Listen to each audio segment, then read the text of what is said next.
ഓഹോ, അപ്പൊ ഇതാണ് പരിപാടി അല്ലേ? സ്വന്തമായിട്ട് ക്യാപ്ഷൻ എഴുതാൻ കഴിവില്ലാത്തതുകൊണ്ട് വല്ലവരും പറയുന്ന ക്യാപ്ഷൻ എഴുതി വിറ്റ് കാശാക്കാം.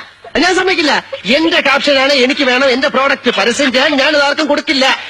ഞാൻ നിങ്ങളുടെ കാര്യം ബഹളം ഉണ്ടാക്കില്ല പ്ലീസ്. ബഹളമൊന്നും ഉണ്ടാക്കുകയല്ല. ഞാൻ നേരെ MD എടുത്ത് പോയി പറയും, ഇത് എന്റെ ക്യാപ്ഷനാണ്, ഇത് ആർക്കും കൊടുക്കില്ല, ഇത് എനിക്ക് വേണം എന്റെ പ്രോഡക്റ്റിന് യൂസ് ചെയ്യാൻ. Wherever you go I am there ഗാദാ ജാം. അയ്യേ, ഈ ക്യാപ്ഷൻ നിങ്ങളുടെ പ്രോഡക്റ്റിന് പറ്റില്ല. പറ്റില്ല? പറ്റില്ല.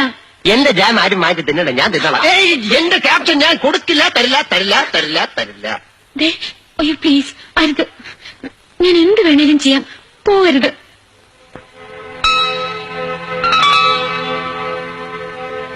എന്ത് വേണമെങ്കിലും ചെയ്യോ? ചെയ്യാം.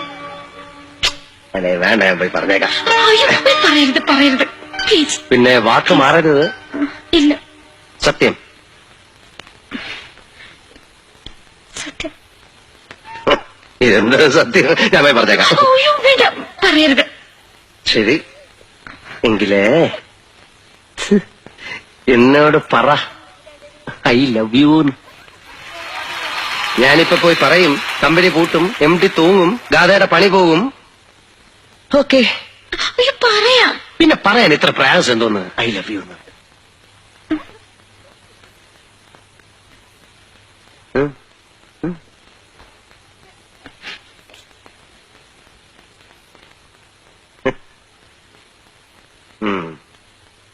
പറയൂലല്ലേ?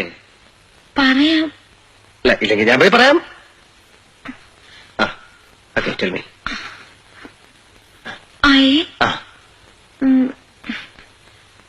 I love you. I love you. ഈ ഐ ലവ് യു ആർക്ക് വേണം? കേൾക്കുന്നതിനകത്തൊരു സുഖം വേണ്ടേ? ഇങ്ങനെ പറയൂ, I love you. I love you. I love you. MD I love you എന്ന് പറ. I love you. I love you. ഇതെന്താ I love you? Okay okay okay. എന്നെ കെട്ടിപ്പിടിച്ചിട്ട് ഐ ലവ് യു അങ്ങനെ പറ. MD എന്നാ കെട്ടിപ്പിടിച്ചോ I love you. I love you. I love you. ഇതെന്താ ഐ ലവ് യു? എനിക്ക് പ്രശ്നമൊന്നുമല്ല, ഞാൻ പോയി പറഞ്ഞേക്കാം. MD കെട്ടിപ്പിടിച്ച് ഐ ലവ് യു എന്ന്. MD കെട്ടിപ്പിടിച്ച്